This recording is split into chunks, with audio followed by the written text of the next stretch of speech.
All right, good evening, everyone. This is Supervisor Kenny Boddye, the Occoquan District. Thank you so much for joining us tonight for our elections town hall and Q&A. I am joined tonight by Mr. Keith Scarborough, who is the Secretary of the Prince William Electoral Board.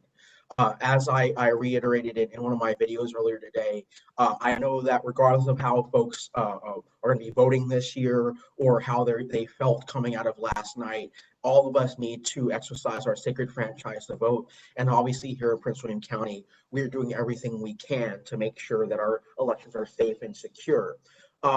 Coming out of a town hall I did recently alongside Congressman Jerry Connolly and Mayor Ernie Port of the town of Occoquan, there were a lot of questions in regards to elections. And obviously, as time has gone on, there's been even more questions, especially now that we're in the middle of early voting here in the Commonwealth of Virginia.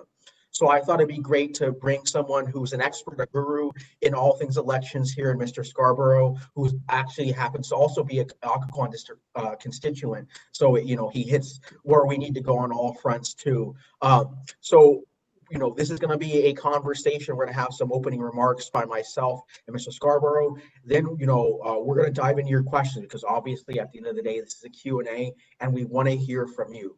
We know there's a lot of questions in regards to elections here, specifically some of the new legislation that passed from the General Assembly, the fact that, again, we are in early voting, so we're going to be going from 3 early voting locations to 8 by the end of the early voting period, and some of those other, process issues when it comes to absentee ballots, voting early, voting on election day, what to expect, those types of things. So please feel free to reach out in the chat.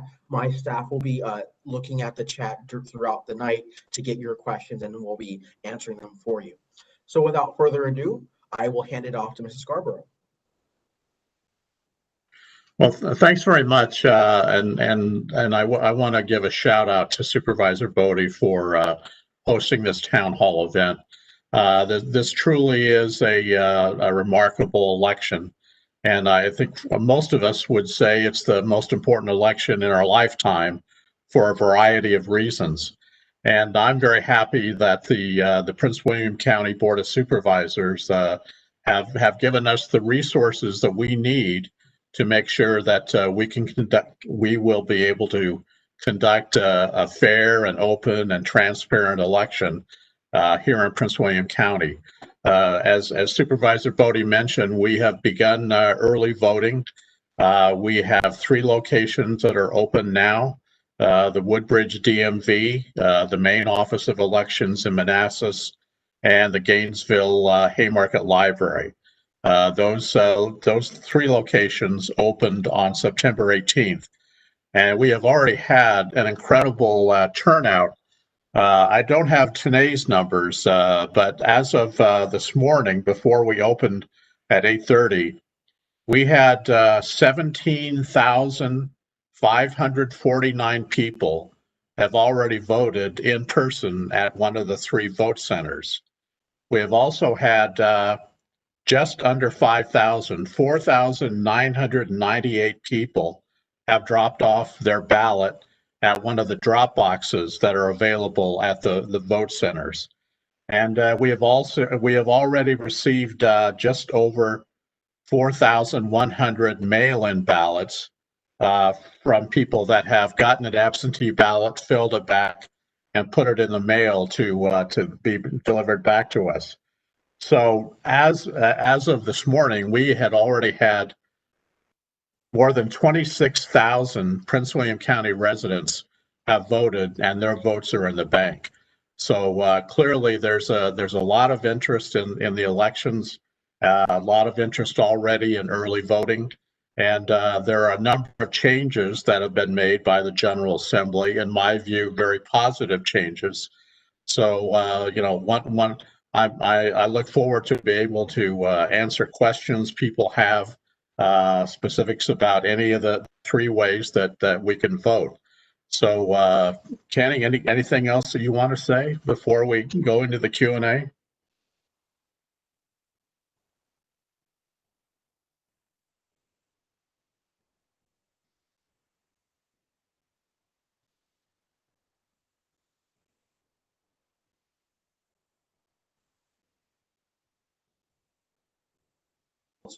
Robin Williams There you go. I wanted to give a shout out to the folks on your end of the fence. You know, Robin Williams, Jane Reynolds, yourself, Michelle White. You guys have been doing an amazing job. I know that the volume, like you said, you guys have been seeing this year is something unlike we've seen in Prince William County.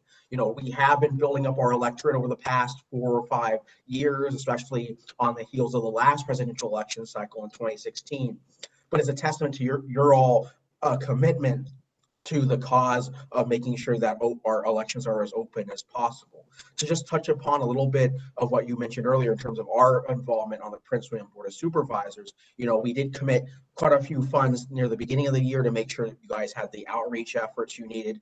I know the original plan was to open up mobile voting locations at some of the commuter lots, but obviously in light of COVID-19, we had to adapt and change to that. We also, are looking to expand some of our CARES funding to help out with the safety and security as well, because we know that, we don't want folks to be worried that as they stand in lines, there's risk of infection there. We don't want people to have that fear. So obviously we're doing everything we can. We're training our poll workers. We're training folks that are working on the elections on election day to have their masks, socially distanced, all the responsible things that we know to keep people safe from public safety issues. We're going to continue to put out communications as well. As Keith mentioned, we have a lot of moving parts with this election. We have those new voting locations coming up. We have the drop boxes, and we want to make sure that folks know, for example, they go to PWC Votes. Is it .com or .org, Keith? .org. .org. That's what I thought. .org. So, yeah, pwcvotes.org. That has a lot of great information about how to request an absentee ballot, how to track your ballot, all these different issues that folks need to know. So without further ado, we will sort of go over to the questions that folks are asking. And as my staff start to feed those to me, one of the questions that I've gotten a lot of is in terms of witnesses. Previously, folks had to get witnesses for their absentee ballots. Now we've changed that a little bit even before the new legislation came out because of COVID. So Keith, can you speak to the witness issue a little bit, please? Sure. So one of the things that's so Virginia law for anybody who requests an absentee ballot by mail, Virginia law requires me to open the envelope, to mark my ballot, and then I put my ballot back in envelope B, and then I have to sign envelope B, put all the information there, and then the law requires that I have a witness, that I do all this in front of the witness except for marking my ballot. Because of the pandemic, there was a lawsuit back before the June primary. The ACLU and several other groups filed a lawsuit challenging the witness requirement because of the concern about people not being able to feel comfortable having an outsider witness their absentee ballot. So there was a court decision before June. There was a similar court challenge before in August.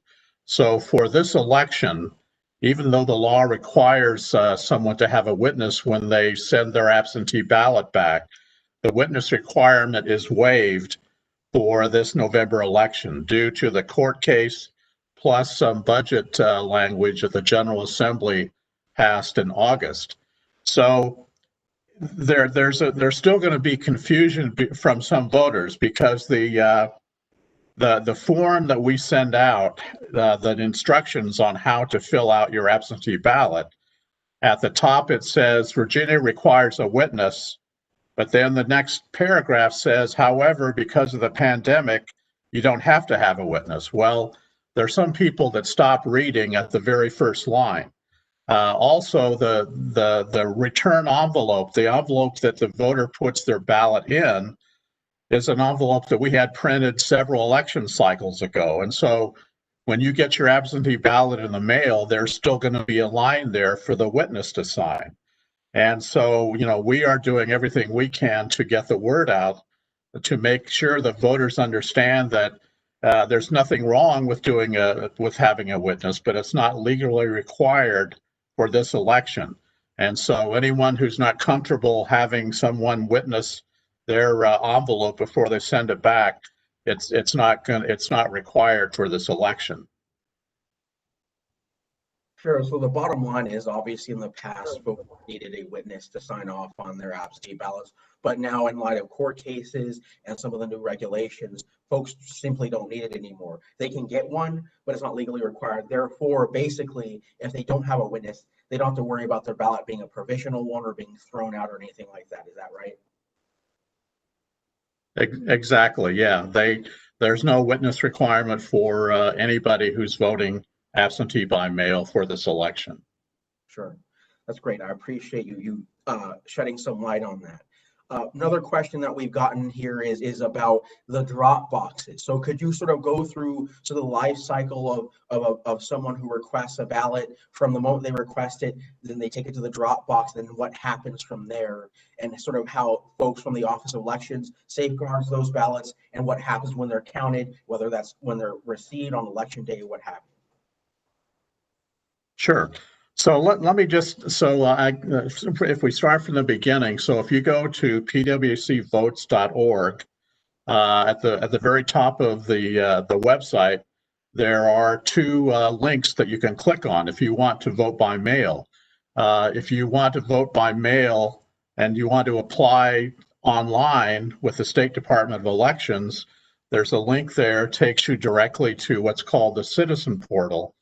That's maintained by the Department of Elections. You'll be asked to fill in your information, including 4 numbers of your Social Security number, and then that will take you directly to your entire voter history. And it will take you to a location where you can request an absentee ballot to be mailed to you. And you do it all online. That information is sent down to us in Prince William, and then the ballot is mailed out to you.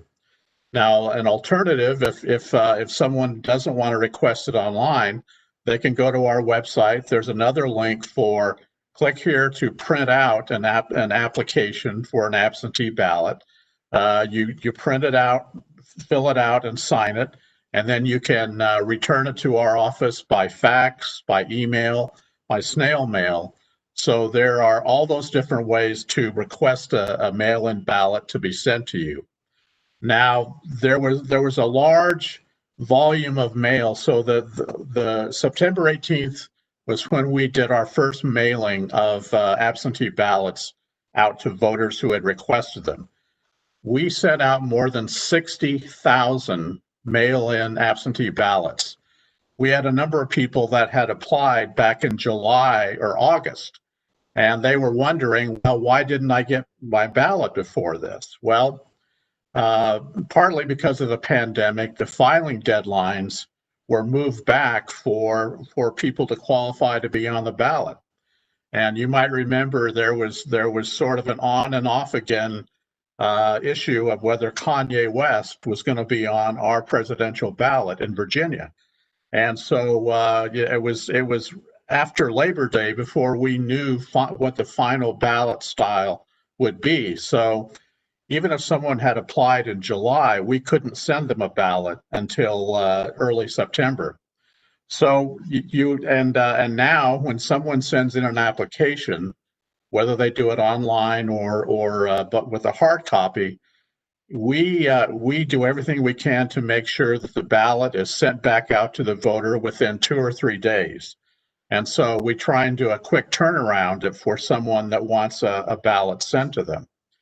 Now, I'll just put in here, since we're talking about it, so the absolute drop dead date to apply for a mail-in ballot is October 23rd.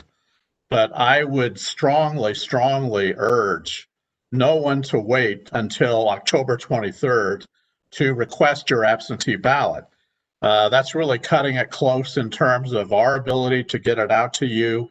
You get it back to us, especially because of concerns about the mail. So there are 2 different ways. Once you get your absentee ballot, you fill it out, you fill out all the information, and then you put it. This is what you'll get in the mail. And then one of the things so what you want to do once you're finished, this is the return envelope that you're going to get back to us. Now, there are two ways that you can do that. You can do it by mail again, but because of concerns about slowdowns in the mail, the General Assembly in August authorized all of the counties and cities to establish Dropbox locations at all of our early vote centers. And because this came fairly late in the game, and Prince William County had already decided we were going to have 8 vote centers before Election Day. We knew that we wanted to have one of these drop boxes available at each of the 8 vote centers.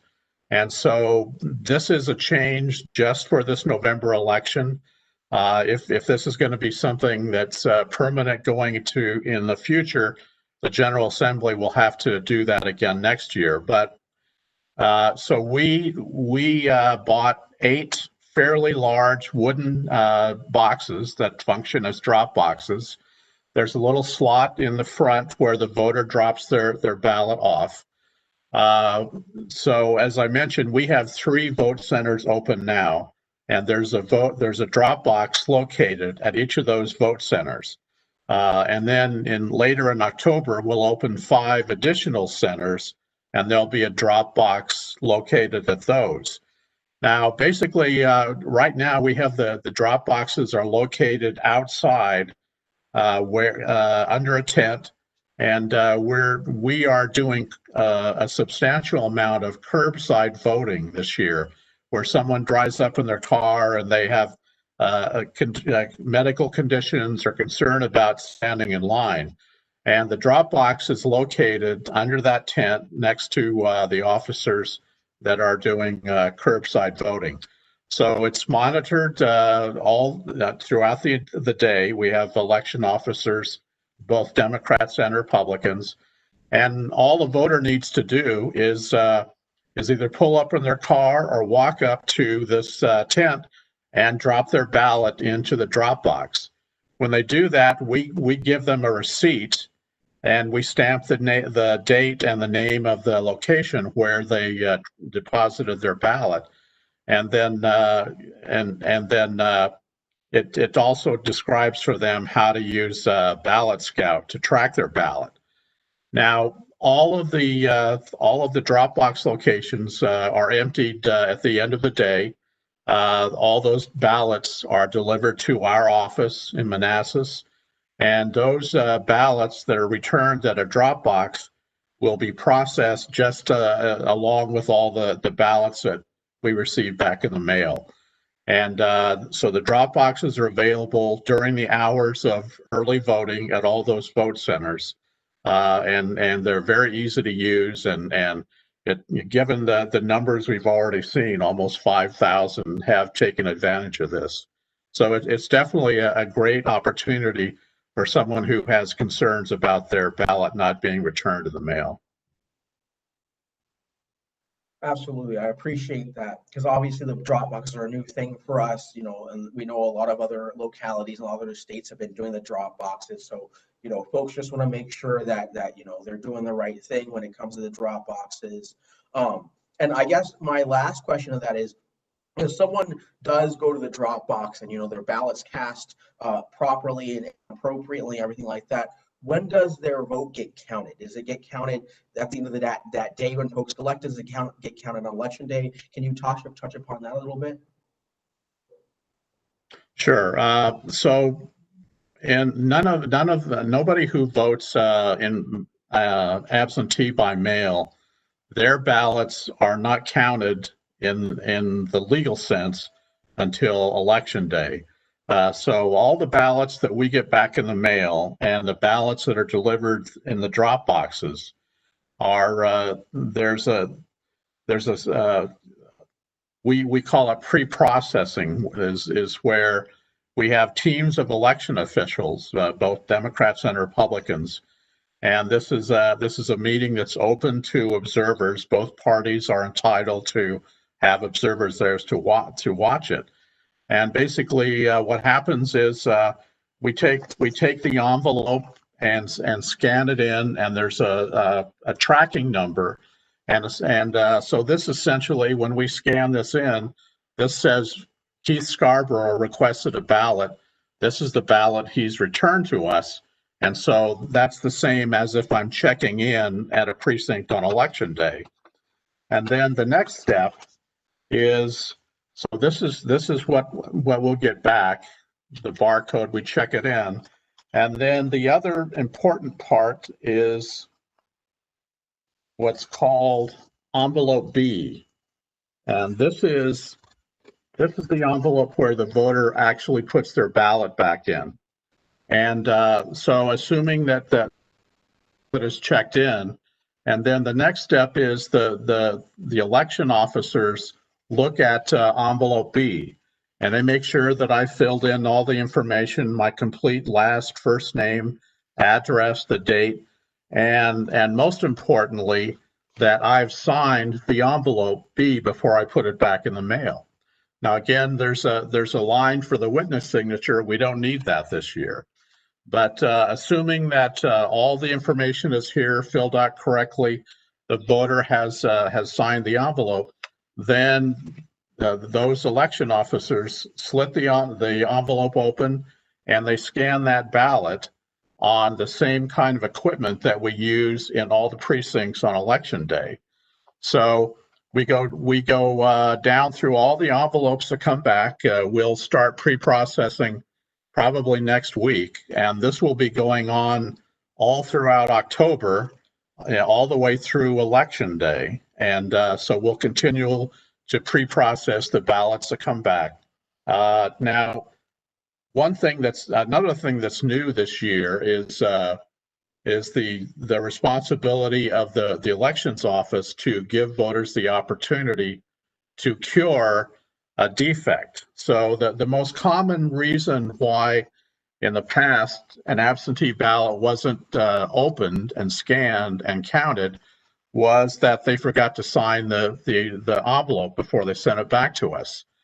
So another change that the General Assembly made this year, so if we get the envelope back and the voter has forgotten to fill in their name or they didn't sign before they sent it back to us, we, the elections office, will now be responsible to notify voters within 3 days by mail, email, or phone call and say, hey, Keith, you forgot to sign your ballot. You have until the Friday after election day to come in and sign the outside envelope. If you do that, then we'll be able to open it and count it. So the pre-processing goes on all throughout election day.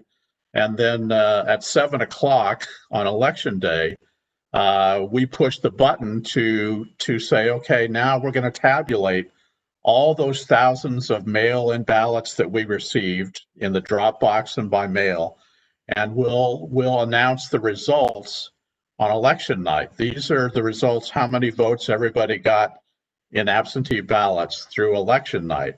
Just like at 7 o'clock on election day, we press the buttons after the polls close, and we announce the results of how many votes each candidate got in their precinct. So on election night, we will report the actual count of how many votes everyone got in the mail-in ballots as well as in the precincts. Thank you for that. That's really helpful, because I know a lot of folks sort of get a little nervous about when their votes are counted. You know, I've talked to countless constituents. They're like, hey, I want to go on election day because I'm concerned that the provisional balloting will happen, or my absentee ballot won't get counted until later, or it'll only get counted if there's a tie or something like that. And so it's just good to sort of reiterate the fact that no, your vote doesn't only get counted if there's a tie or gets close or anything like that. If you vote early, in this case, you're absentee by mail or at a drop box, your vote will be counted, along with everyone else's once we get to election day. And the pre-processing, like you said, is going to be starting soon. So those will already be in the bank being counted technically as we move along. So folks don't need to worry about there being any differentiation between voting on election day versus voting early and what have you. And it's good to hear that they put into place some regulations and some guidance. I know it adds more work to your guys' plate, but it's always good for folks to know that, hey, if for whatever reason I screw up and I don't sign the envelope properly, I do something else that doesn't make sure it doesn't get counted, you guys will then notify them so folks have an opportunity to write that and get their ballot counted. So appreciate that, Keith. We did get a question from the chat. One of the folks online has asked about voter fraud. They wanted to go back for a second to the talking about the lacking of there needed to be a witness signing off on the envelope anymore. So their question was, hey, if someone wanted to commit voter fraud, they said, hey, I know my neighbor's address or someone else that I wanted to stick it to them, I could go to the poll taker, identify and sign off everything on the ballot and do so without an ID or a witness. Now that also gets to the fact that, we no longer require IDs for some of these instances as well. So could you speak a little bit to how that sort of plays in and what we are doing in light of these loosened restrictions on making sure that voter fraud doesn't occur? Okay, well, yeah, so there's obviously a lot of discussion about this in the media and elsewhere, and I can tell you that no one has found any evidence of serious voter fraud as part of mail-in absentee voting. There have been various groups from all across the political spectrum, and research has been done by think tanks. There's simply no evidence that there's massive fraud in mail-in voting. Now, and there are safeguards built in. So, for example, you have to apply for an absentee ballot to be mailed to you, and that ballot is mailed to the address that where the voter exists. Now, so there are safeguards built in, and specifically to make sure that no one votes twice. But we're also, that there's just no evidence that there's massive fraud in mail-in balloting, and the ballots are sent just to that address. There's no signature match, but if they're going to do that, they have to forge their neighbor's signature on the return envelope. If someone tried to vote for their neighbor, they couldn't vote for themselves because they would vote twice. So there's just no evidence of fraud in mail-in absentee voting. I appreciate that, Keith. And it sounds to me like since the mail-in ballot gets sent to the voter where they are, it sounds like if someone wanted to do something like that, they would have to somehow intercept their mail as well. And so there becomes a lot of very deliberate in their scheme to defraud someone. And like you said, if they tried to vote as someone else, they would then basically disqualify themselves from voting as their actual self. So it sounds like you guys do have some inherent baked in and sort of protections there. And it sounds like they would have to know they requested a ballot to do a mail-in to begin with. So there's a lot of moving parts there, and obviously they're not giving out ballots at the drop-in boxes, for example. So if they wanted to vote there, they would still have to go inside and request a ballot to vote early in person there as well. And can you talk a little bit about the ID aspect of it? Because obviously the General Assembly passed that on election day. You don't need IDs anymore and stuff like that. So could you talk about that a little bit? Sure. So the General Assembly repealed the photo ID requirement, but there is still an ID requirement. It just doesn't have to be a photo ID anymore. Now, for most of us, our driver's license is the ID that we most regularly use for everything, and we have we have scanners at most of the precincts where if you hold your driver's license up, we can scan it and it takes us directly to your voter contact information on the poll book. But if someone doesn't have a driver's license or any other kind of photo ID, they can use a bank statement, a credit card statement, a lease, any kind of written document that says I am this is who I am with my name and address, and so they still have to provide that ID if they go into check in to vote on election day, but it doesn't have to be a photo ID anymore.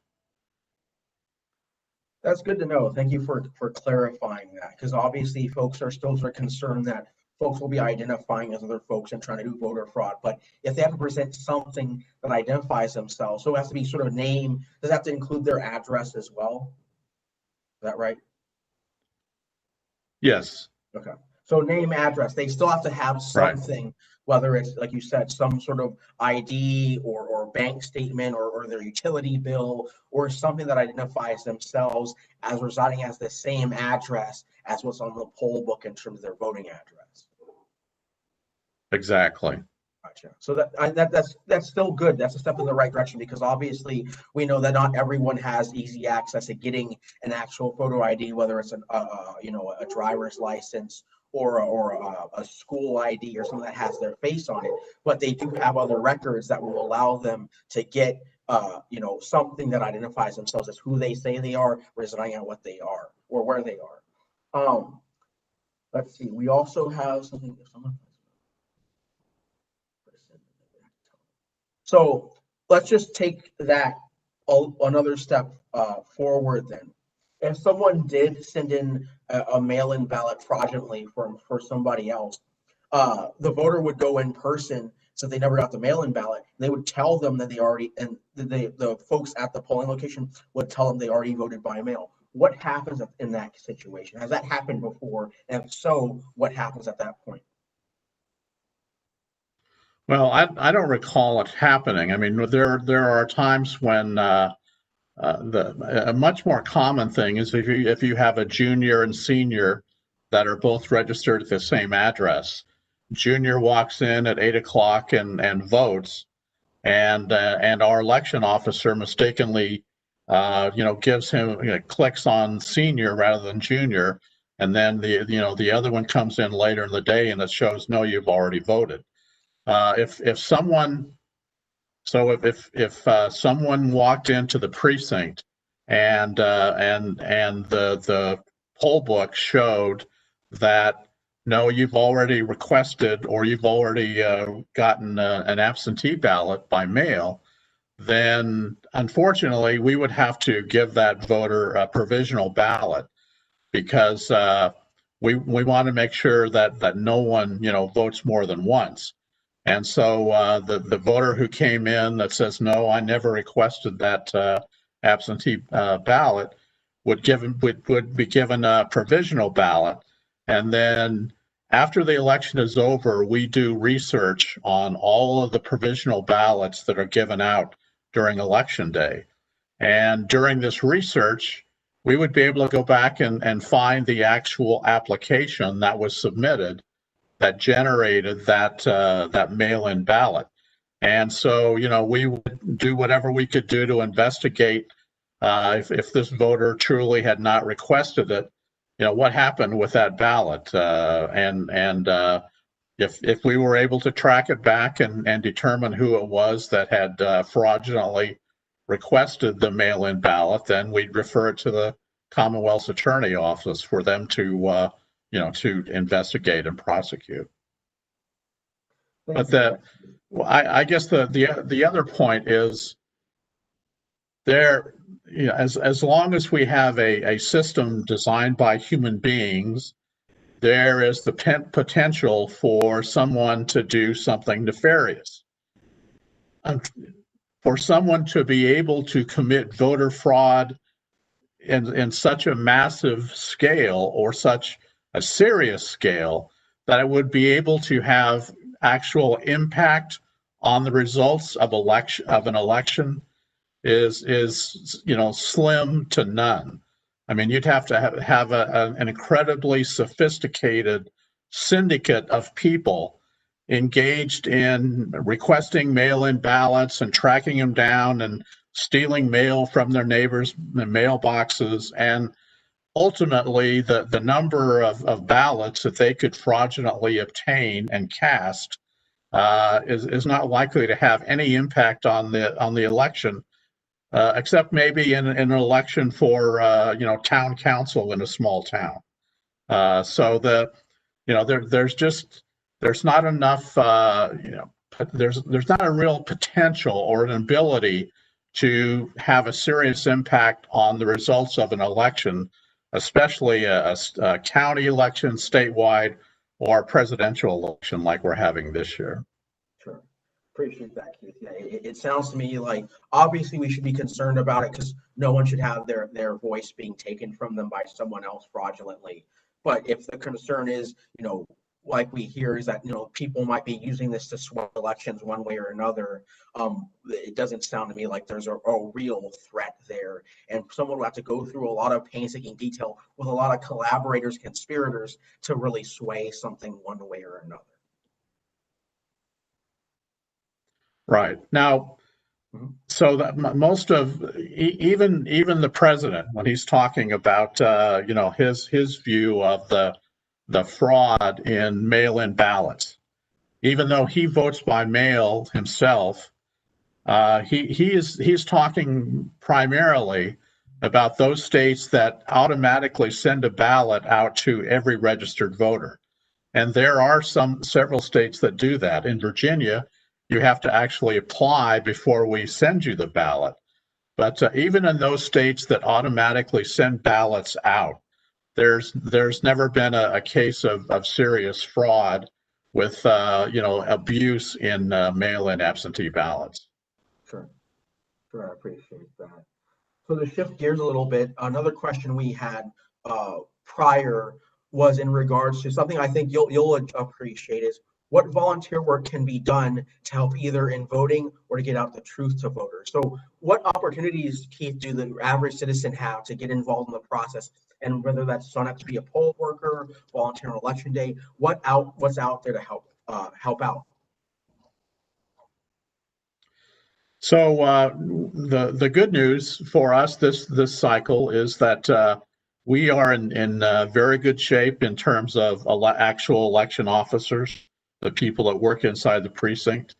We were concerned, as were most other jurisdictions, back in March and April and May, about what the pandemic would do for election officers. And so we reached out proactively to a number of other groups, to the Prince William Realtors Association, to Locapelt, to I put something in our Homeowners Association newsletter.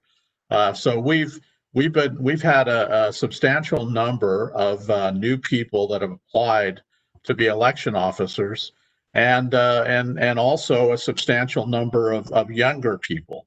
One of the challenges, any of you who have voted in a precinct on election day will notice the relative age of most of the election officers.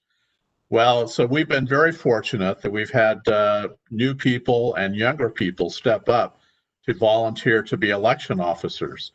So there are still some things. We are still using volunteers at the Manassas office to prepare the absentee ballots that are sent out to voters. We'll continue to get applications for mail ballots. So if you send an email to the elections office, say, hey, I'm willing to help prepare those ballots, that is something we can do. Now I would also say that and would encourage people that are seeing this, even if they're not working inside a precinct, there's a role that they can play on behalf of their parties, on behalf of their candidates. And so because of the pandemic, the rules are, or the feelings about having outside poll workers are a little bit different this year. But I know that both parties are still going to be passing out sample ballots. There are people that have signed up to work as authorized reps inside the precinct, and as legal reps, so that they can keep an eye on what's happening and report to the boiler rooms of the parties if anything happens in that precinct during the day. So there are other opportunities for voters, and even things like offering to give a ride to the poll, to polls, for someone who needs a ride. So there are those kind of basic things that voters can still get involved in. Appreciate that, Keith, and that's important because obviously all of our poll workers they get paid a little bit during the day, but they are obviously volunteering their time by and large. So these are not paid employees of the county or the state who are actually there on the precincts on election day working in the polls. So we rely a lot on our constituents. So a small follow-up question to that is, if someone wanted to volunteer and be a poll worker at the precinct on election day, do they have to be registered in Virginia? Yes. To be an election officer, you mean for the party or for the elections office? For the elections office.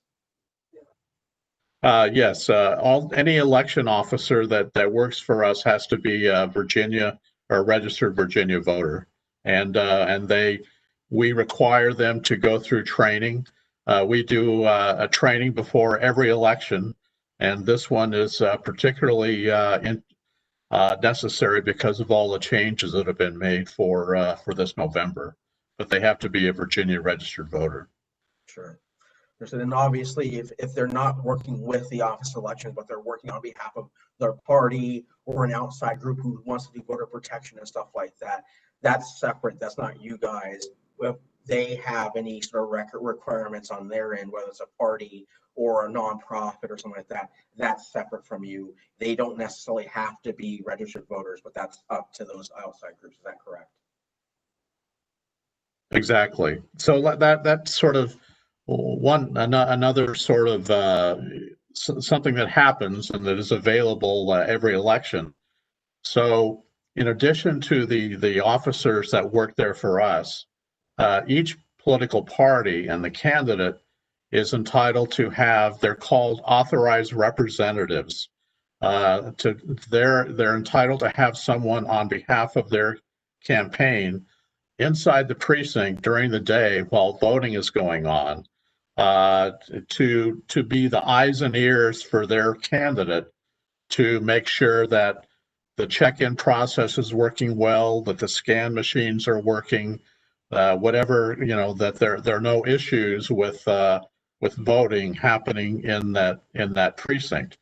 The authorized representative has to have a letter signed by their local political party chair that says Keith is our person to be authorized inside the precinct, and I'm entitled to be there and to watch what's going on. I can't talk to voters. I can't talk to the other election officers. If there's something I think is not right, I need to talk to the chief, and so there, that's another role that the political parties, and it's another form of transparency where each candidate is entitled to have their people in the precincts during the entire election day to make sure that things are going smoothly in that precinct. Great, and that's important because, like you said, it's transparency. It's another layer of allowing average everyday citizens vis-a-vis their parties or vis-a-vis a candidate to be able to make sure that everything is running as it should, and that if they do see something that's a little bit off, they have the ability to sort of question it and sort of talk through the issues that they see. So that's very important. I appreciate you adding to that. In terms of that training that you mentioned, especially in light of the new sort of guidelines and things that we're doing to keep people safe, what are the PPE and safety protocols at the polling locations for voting in person, whether it's at the early voting locations, but especially on election day? What types of safety measures have you all put into place to keep people safe and healthy? So that's an excellent question. So fortunately, we have the experience of June 23rd primary, and we were very fortunate to have PPE, masks, hand sanitizer. The county public works department actually helped build protective screens or barriers like you would have in at a grocery store. So we have those in every precinct that are sitting on the table so that when the voter walks in to go up to the check-in table, there's that protective barrier. We have all of the election officers in the precinct will be wearing masks. We are trying to have lines or something to set apart the 6-foot distancing for voters both inside the precinct and outside. So we have people going around marking or wiping off the marking tables. Fortunately, there's not a lot of other personal part of the equipment that voters touch. I check in, I get my ballot. It's in a privacy folder. I go over to the table and mark my ballot, and then I go over and put my ballot on the scan machine. So there aren't a lot of surfaces that voters are going to be touching, and we are strongly encouraging. We've been told by the governor that we cannot require all voters to wear a mask. What we plan to do is if someone doesn't want to wear a mask, we are going to encourage them to vote curbside, to vote outside, so that there's no issue of voters coming into the precincts and not wearing masks. So we continue to get equipment both from the Prince William County and from the state. We've gotten lots of equipment and we'll be ready for Election Day. And so I think we're far enough along now in the pandemic that almost everyone has made a trip to the grocery store or the pharmacy or a doctor. The amount of time that a voter will spend inside the precinct is very, very short. So the ballot this year is relatively short, a 2-sided ballot. And I have to believe that most of the people that walk into the precinct on Election Day probably have decided who they're going to be voting for. So it won't take them very long to color in the boxes.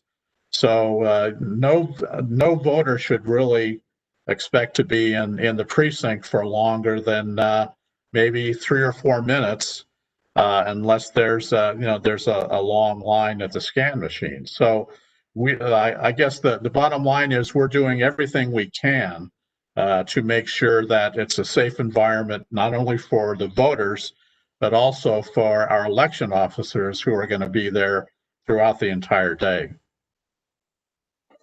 Appreciate that, Keith, because we want to make sure that everyone knows that they should feel safe going to the polls on Election Day. Obviously, we want folks to participate as much as possible early, whether that's at an early voting location or by mail, but they absolutely have to, or they really feel compelled to vote on Election Day, that we are going to do everything we can to keep them safe. Obviously, on the county's perspective, like you already said, we're giving our public works and the office elections access to all of our equipment, our PPE, all the things that we know that we need in order to make sure that folks have whatever they need to vote properly. Because we know some folks are concerned about that. They don't want to walk into a polling location and see folks in an inside space without masks on. We have folks that may be from at-risk communities, or they may have an immunosuppressed a disability or something like that, and we want them to feel safe going in and exercising their franchise. So I appreciate that, Keith. So let me just follow up on that, Kenny. So that raises, so if there is a voter who has that some condition like that, and they're seriously concerned about coming into the precinct, we have curbside voting available at all 93 precincts on Election Day, just like it's available now at the early voting sites. And so given the volume of even on Election Day, it's pretty likely we'll have actually election officers throughout the entire day outside the precinct making curbside voting available. And what happens is If I want to vote from the car instead of going into the precinct, I drive up, and the election officer will come out, and they'll take my ID, and then they'll go inside the precinct, and they'll check me in using my ID. They'll get a ballot, and then they'll bring the ballot out to my car in one of the privacy folders, and then I mark the ballot, and then I give it back to them, and then the election officer goes in, and the election officer actually puts the ballot on the scan machine to tally it. So that's the process for curbside. And if there is someone who has serious concerns about coming into a precinct on election day, that's always another alternative for them. Appreciate that, Keith. And I've seen it work really well. Even before this election, you have some folks, like you said, who may not be able to wait in line, or they have some sort of medical condition, or for whatever reason, they are unable to sort of sit there and wait. Most voting locations, how it works, you drive up, there's like a button or something someone would press. They press that button, folks come out. It's a very seamless process. All the precinct chiefs have been very responsive to that and stayed on top of making sure that's a very fast and timely process. And I think that as long as we get everyone rowing to the same tune, that it should work really well. That said, our next question is to speak on the ballot and when folks go in there. Obviously, like you said, we have a pretty limited ballot this year. We have presidents, Senate, Congress, and if you reside in a city, you have a couple city spots, and then we have 2 ballot referendum questions. I know that last year we had a situation where someone undervoted, so they voted for some of the things on the ballot, but they left stuff blank. The machine would give someone a chance to go back and refill that. What's the status of that this year? Are we going to be doing the same thing? Will it take it the first time?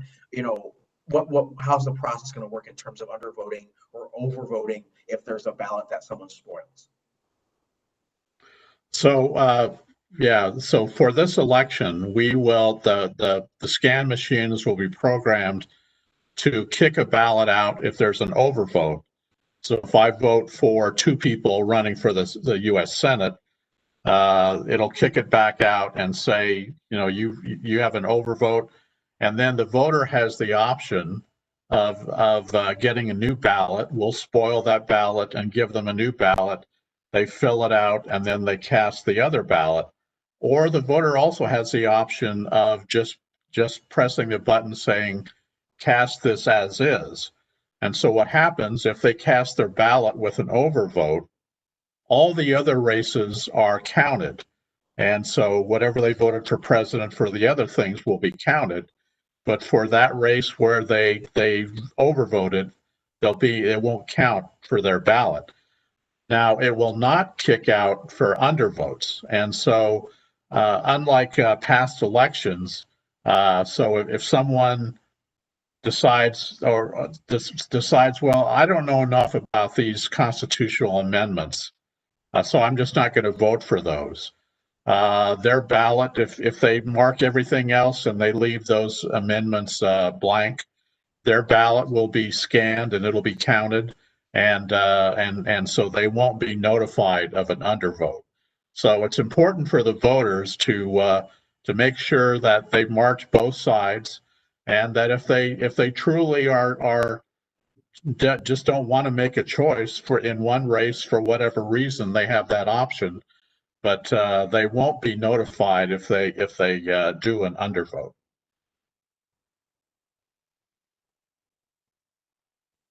At the top of the ticket, they just vote for president, and then they don't vote for the next folks. They forget or what have you. So it's very important for folks out there watching to make sure that if you're voting for more than president, you're voting for this U.S. Senate for Virginia, you're voting for Congress. If you reside in the town of Dumfries, for example, we know that your election's on November as well.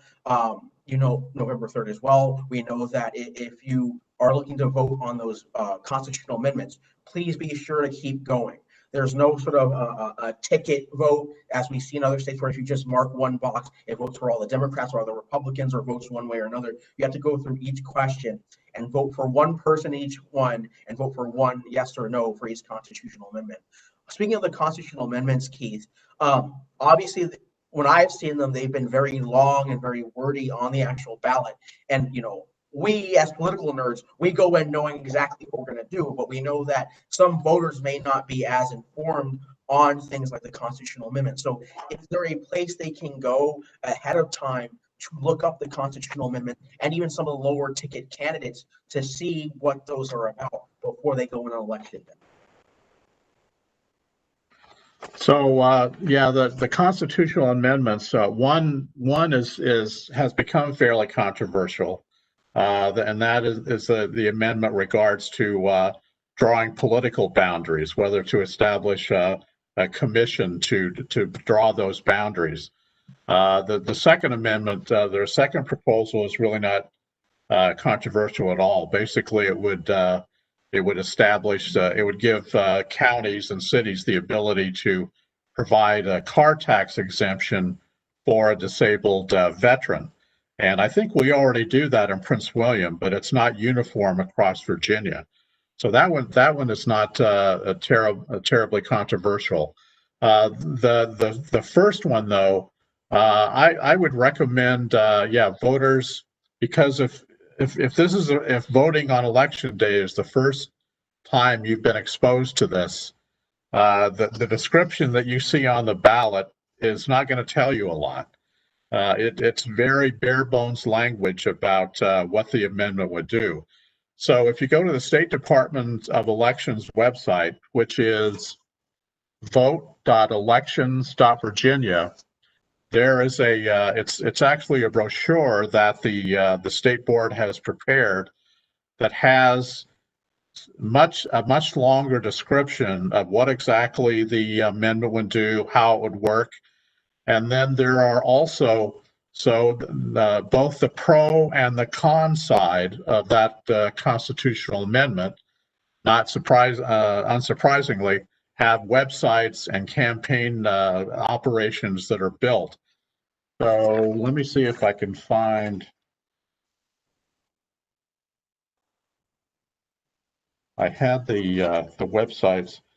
So it's going to be a little confusing. So if you want information about voting yes on number 1, go to fairmapsva.org. If you want information on why you should vote no on number 1, go to fairdistrictsva.com. So yeah, it's they didn't make it easy for us by having websites that are that close. But basically, the State Department of Elections website, and then or you can go to the political party website. So there are resources out there that voters can use to make up their mind about what they want to do. I would want to second what Supervisor Boddye said about, please, if you want to vote on that amendment, please do the research ahead of time. I've seen voters go into the polling place and were not aware that this was even on their ballot. And I've seen people spend 15, 20 minutes on their phone trying to do the research about, so how am I going to vote on this?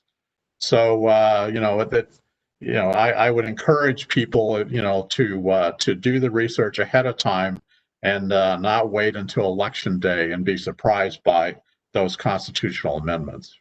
Right.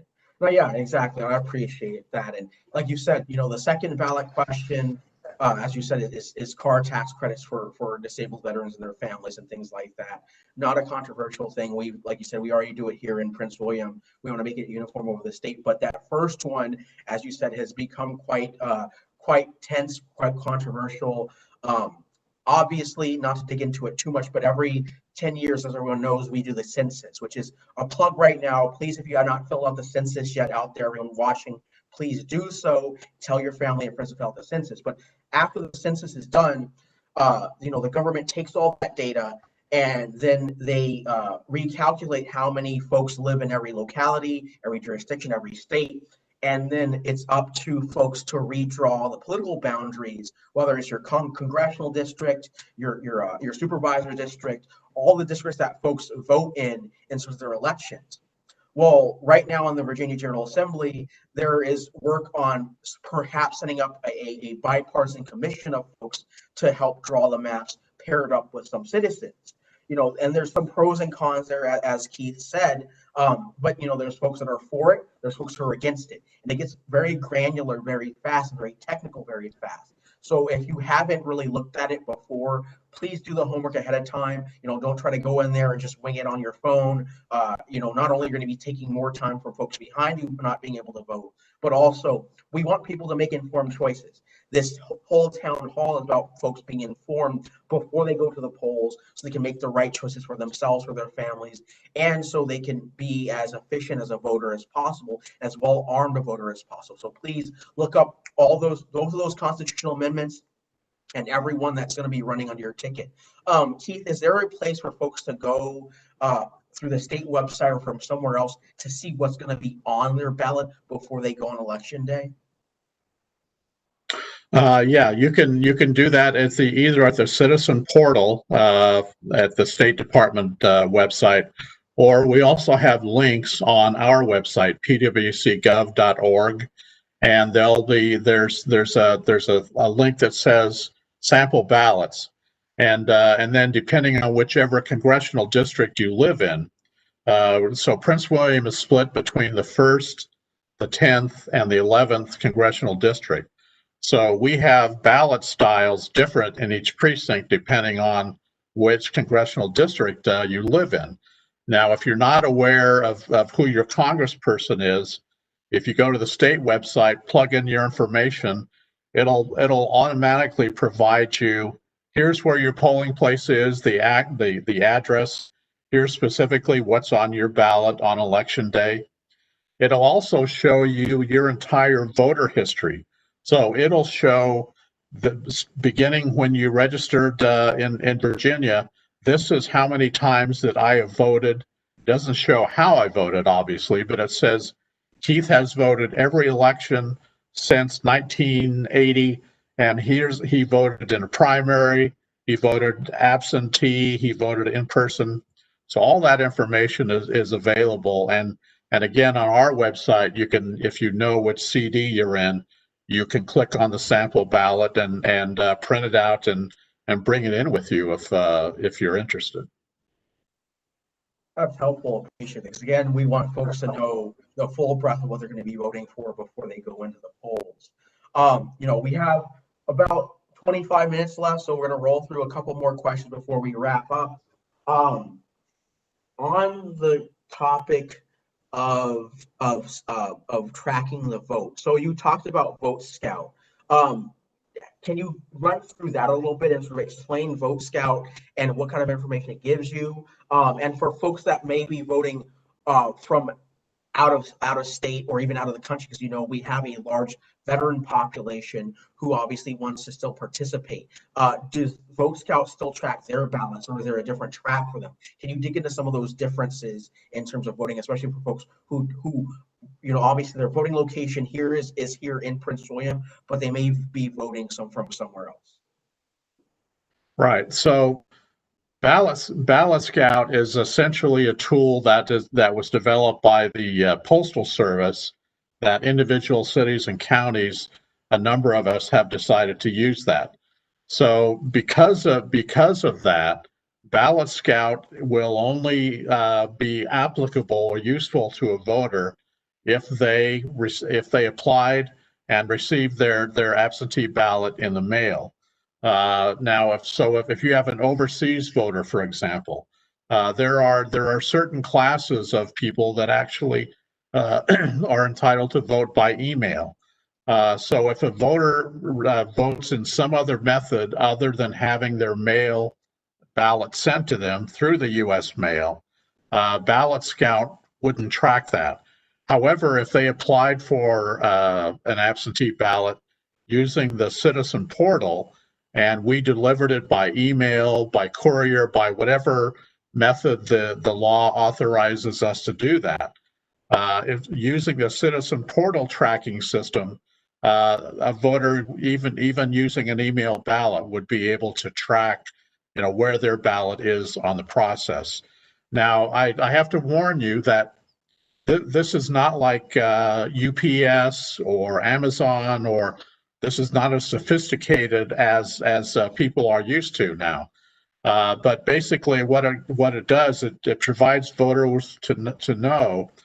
So if I applied for an absentee ballot back in August, and I applied online at the Citizen Portal, it will show the date that our office received your application, and then it will show the date that we mailed the ballot out to you.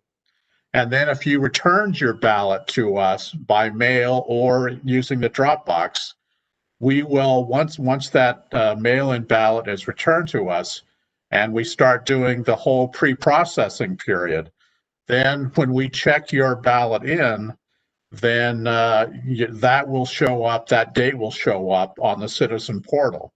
And then when we actually scan it on the machine, and then so that's the way that voters can sort of track where their ballot is. Now, it's not perfect. I've heard some complaints from Ballot Scout that my ballot was mailed on September 21st.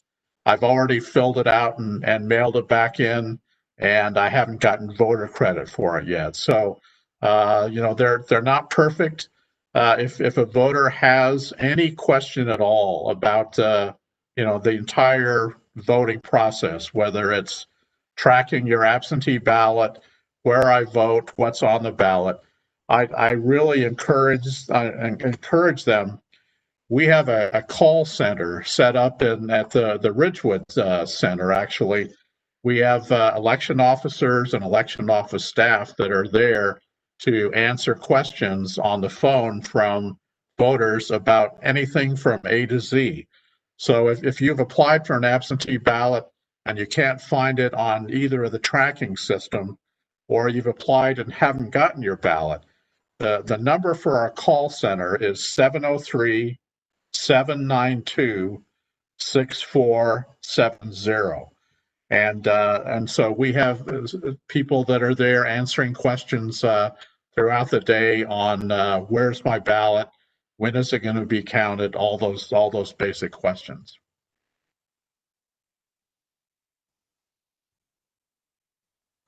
Thank you for that. That's really good information, especially when it comes to folks being able to track it and knowing that if folks may be overseas, they fall into certain classes, they don't follow the same track as everyone else. Because again, I know we have a large veteran population here in Prince William County and in Northern Virginia, and they move around a lot. Folks may be deployed, they may be on overseas for something or another, and they still obviously want to make sure they stay involved in the process. Like I said, we have about 20 minutes left here. Let's see. What other questions do we have? Okay. So one of the changes that you alluded to earlier, which we've talked about a little bit about, is the fact that folks now have not just on the closing of Election Day, but until I believe it's the Friday after Election Day to get their mail-in ballots and those ballots in the door. Or it sounds like also if there was an issue with their first mail-in ballot in terms of the envelope, they have until that Friday to fix their signature or whatever it was. Could you talk a little bit about that change and how that sort of gets counted in the process? Sure. So this was another change that the General Assembly made actually during their regular session in March. So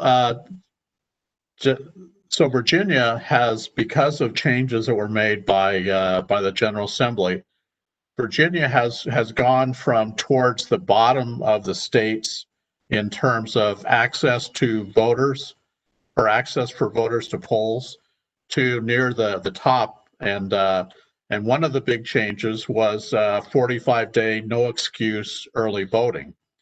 And so, as you remember in the past, If you wanted to vote absentee, you either had to have an excuse or make up an excuse why you couldn't vote on election day. And that has all gone away. So now every voter in Virginia can vote early, either in person or by mail if they choose not to vote before election day. Another change is under the old law, in order to be counted, an absentee ballot had to be in our hands by 7 o'clock on election night. And after every election, the next day we would get a tray of ballots that were unfortunately received after the deadline. And we had to write a letter to every one of those voters saying, we're sorry, your ballot was not counted because it came in after the deadline. Because of concerns about mail and other issues, the General Assembly now the law says if a mail-in ballot is postmarked by election day, then we will count it if it comes in by noon on the Friday after election day.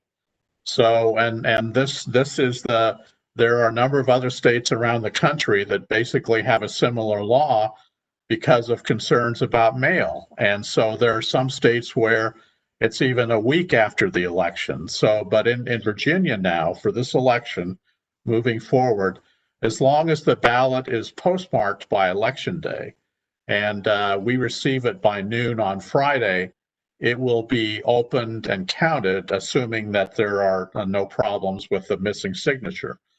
So on election night, we will announce the results of all the absentee ballots we have in hand as of November 3rd, in addition to the 93 precincts. And then we will continue to process ballots that come in Wednesday, Thursday until noon on Friday.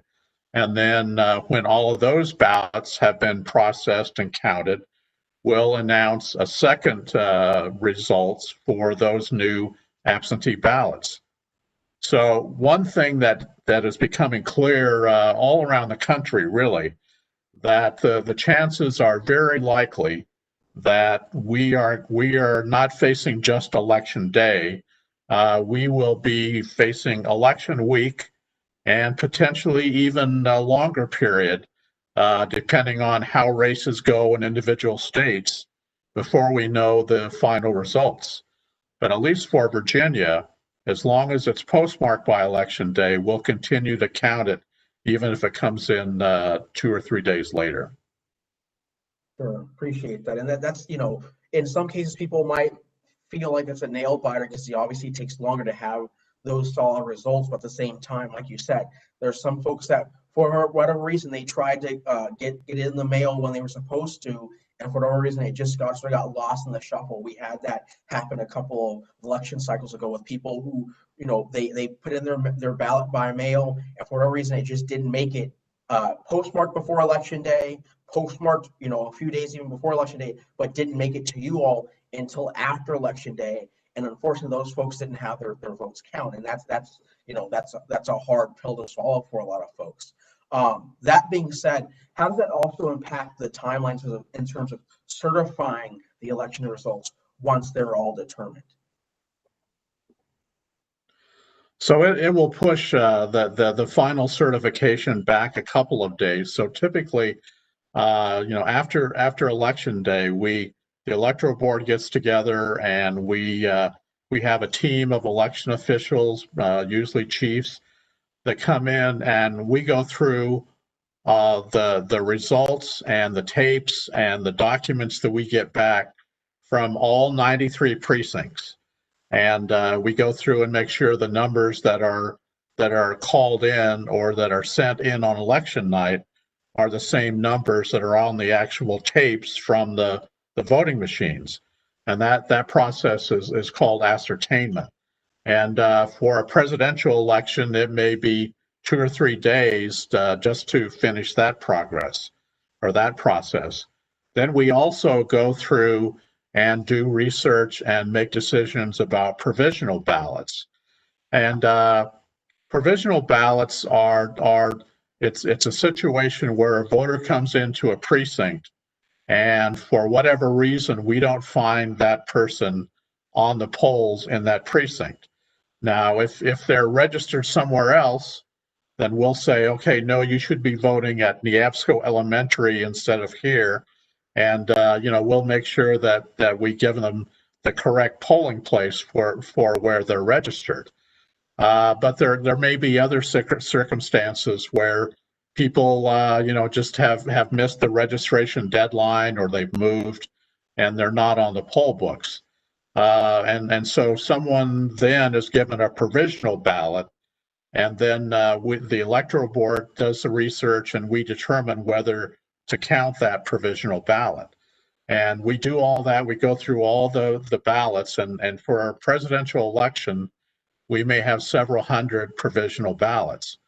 And so we go through, we do the research, and we say, okay, the other most common reason why someone is given a provisional ballot on election day is they applied for an absentee ballot and they never sent it back, or they never got it, which is actually another important thing to talk about. So if you apply for a mail-in ballot and you change your mind and you say, well, I think I'd rather vote in person, early voting, because I can do it at 8 locations during the last 2 weeks. As long as you take your ballot in with you, we can spoil the absentee ballot that we sent to you and give you another ballot, and you vote on the machine in that precinct on that day. The same thing applies on election day. Let's say I applied for an absentee ballot. It was sent to me, and I say, well, maybe I want to vote in my precinct on election day after all. As long as I bring the ballot in with me, when I check in, the poll book would say, no, Keith, you already applied for an absentee ballot. If I don't have that with me, I have to vote a provisional ballot, because the poll book says I've already received one in the mail. If I bring it in, it's spoiled, and I vote in the machine on the precinct in election day. So that's another common reason for a provisional ballot. If someone shows up and they don't bring their ballot with them, we have to give them a provisional ballot to make sure they don't vote more than once. And so the provisional balloting, just doing that may take a couple of days. So it will probably be the middle of the next week before we can finally certify. So fortunately, I think Virginia is going to be much quicker to certify than some other states. For example, New York State doesn't begin processing any absentee ballots in any way until election day. So they don't use the whole pre-processing period to open and make sure it's signed and scan them. So we had a primary on June 23rd. New York State had a primary on June 23rd. Because they had over 1 million absentee ballots, it took them 6 weeks to certify the results in 2 congressional races. So we're fortunate in Virginia, we can do the pre-processing, and we'll be able to report our results. It shouldn't be longer than a week or 10 days after election day. Understood. That's useful. That's very useful. I appreciate that, Keith. So the last question I have before we wrap up is obviously actually two final questions. One's going to be more of an informational one, but before we get there, obviously we've had some issues in the past in Prince William in terms of certain voting machines going down, scanners going down. Last year, we unfortunately had at least one, if not a couple of precincts where 2 sides of the ballot were actually duplicated, so folks didn't get access to vote their entire ballot as they were supposed to. What types of things and lessons learned have your office taken from those previous sort of shortcomings, and how are we going to ensure that that doesn't happen again in terms of the machines going down or ballots having issues with the actual ballot itself? Well, the first, with regard to the ballots, we were using an out-of-state vendor, and And unfortunately, the ballots were packed in packets of 100.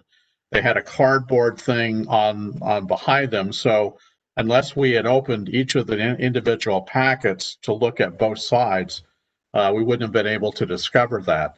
So we are having the ballots printed locally, and they're in a format now that we can check to make sure that there aren't printing errors.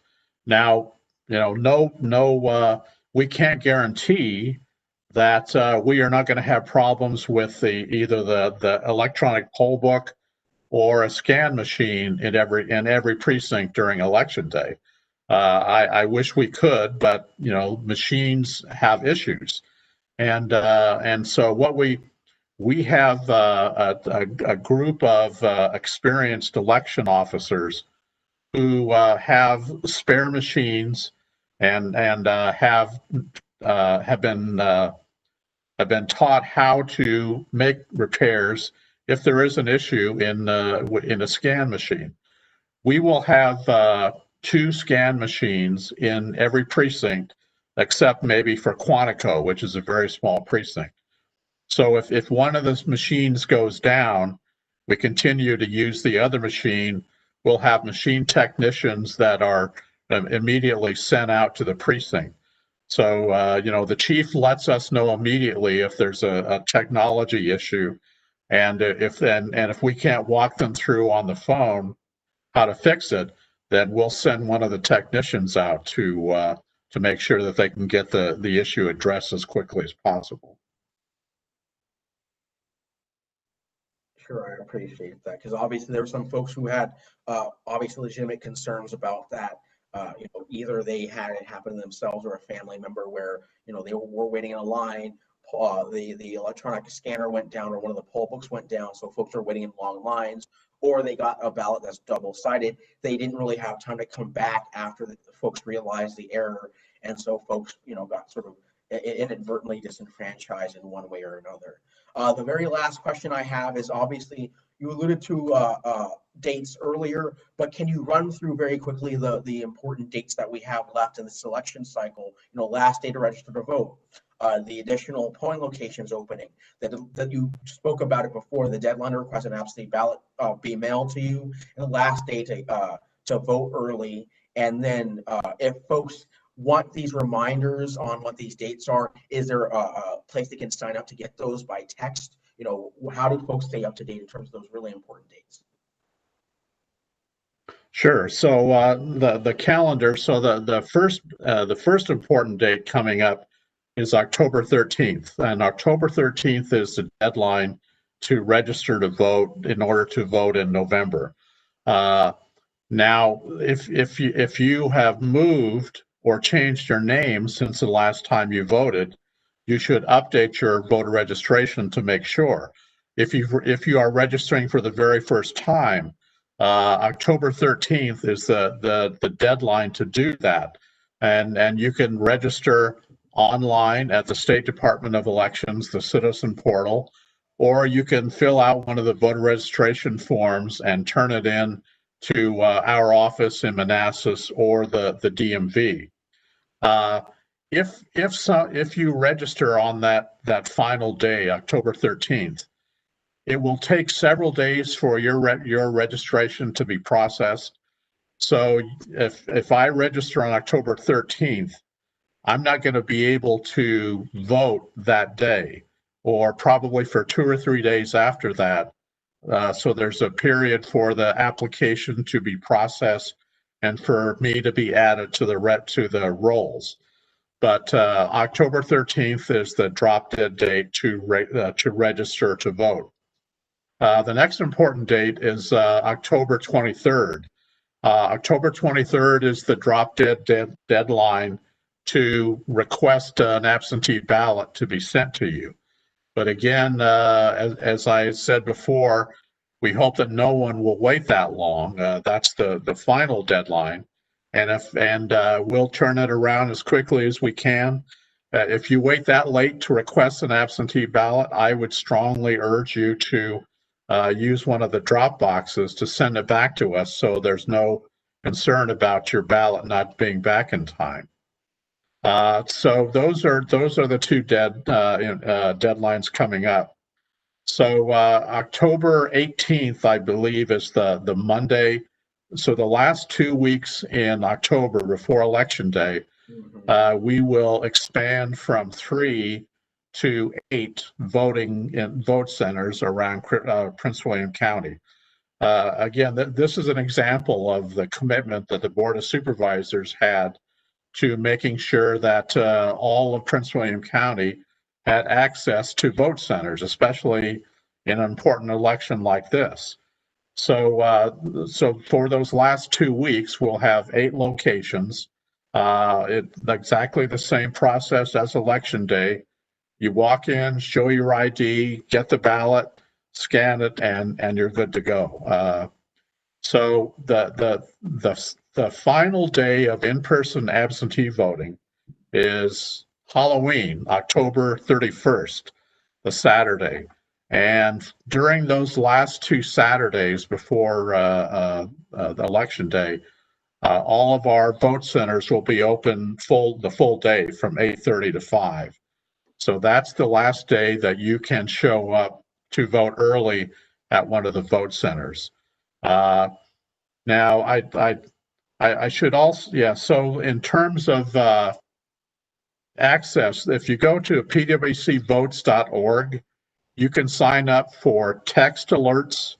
There's a QR code you can use, or you can sign up and say, hey, I want to get alerts about upcoming dates for the election, and sign up, and then we will send you text messages telling you this is the last, tomorrow's the last day to register, tomorrow's the last day to apply a ballot, whatever it is.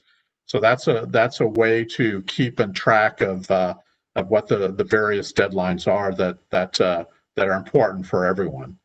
One other thing that I forgot to mention, we were talking about drop boxes. So there'll be a drop box at all 8 of our vote centers. There will also be a drop box in every precinct on Election Day. And so if you're a voter, you filled out your mail-in absentee ballot, and you didn't make it to one of the vote centers, you can actually show up on Election Day at your precinct and drop your ballot off there. So we'll have drop boxes available in the precincts on Election Day. And then those ballots will obviously be processed with the ones that come in on Wednesday and Thursday. Very good point. I appreciate that, because yeah, you obviously, there's some folks that either they filled it out, they didn't get a chance to get to early vote or what have you. They still have those mail-in ballots, and they don't necessarily want to go inside the polling location on Election Day for who knows another reason, and they don't have time to curbside vote. They still have the drop box. So that's a very good point.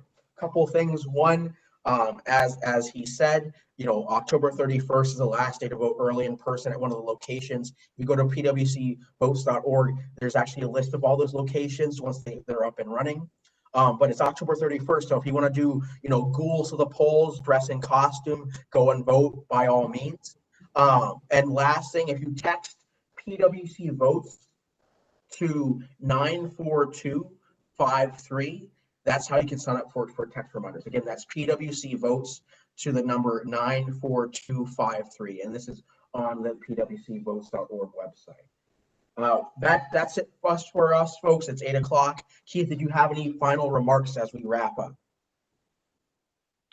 Well, I just want to say how exciting it is for political junkies like me to be involved in the election process. This election truly is critical, but I would also remind people we have elections every year in Virginia. And so we do 2 elections every year. So as important as this election is in November, we'll take a few months off, and then next year we'll have elections for governor, lieutenant governor, attorney general, members of the House of Delegates. So we'll have primaries in June and a November election. So And the number of people who are interested in working as election officers, it typically drops off in the non-presidential years. So even if you aren't able to be an election officer this year, you can still sign up, and we may be able to use you next year for the governor's race. So I really appreciate the commitment that all the members of the Board of Supervisors have to the elections office, to the elections process. And, we look forward to having, a very good, we've already had a successful few days of early voting. We hope that will continue. And again, have a very successful election day. So again, thank you, Supervisor Boddye, for doing this. And thank you, Keith, for taking the time. We've been on here for an hour and a half now. I think we covered a lot of ground, a lot of good information, a very short period of time. Everyone watching at home, please feel free to share this video.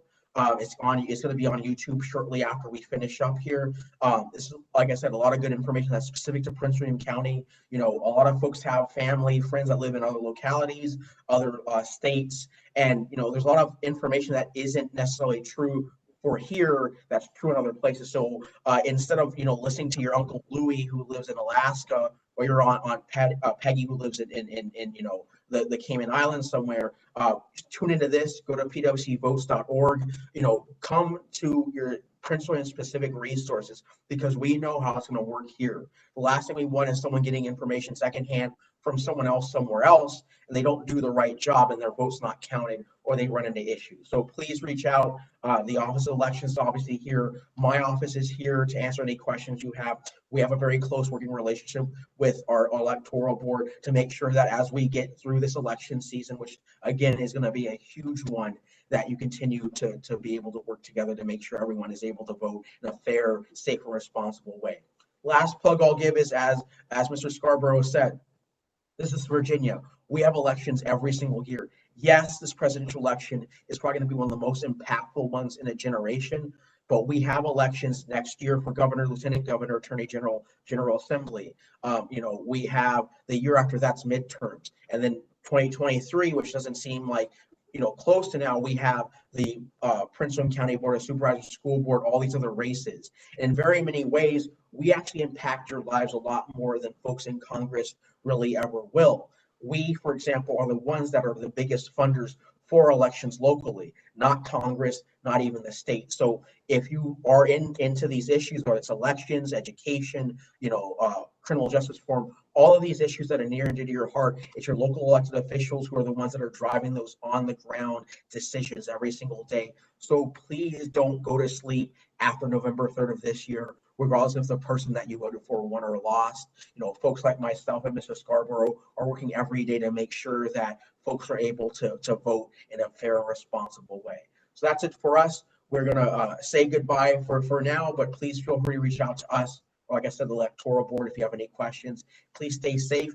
Please get out there to vote. And whatever happens in November, know that we are all one America, Virginia, Prince William family, and we can all move forward together. Good night, everyone, and take care.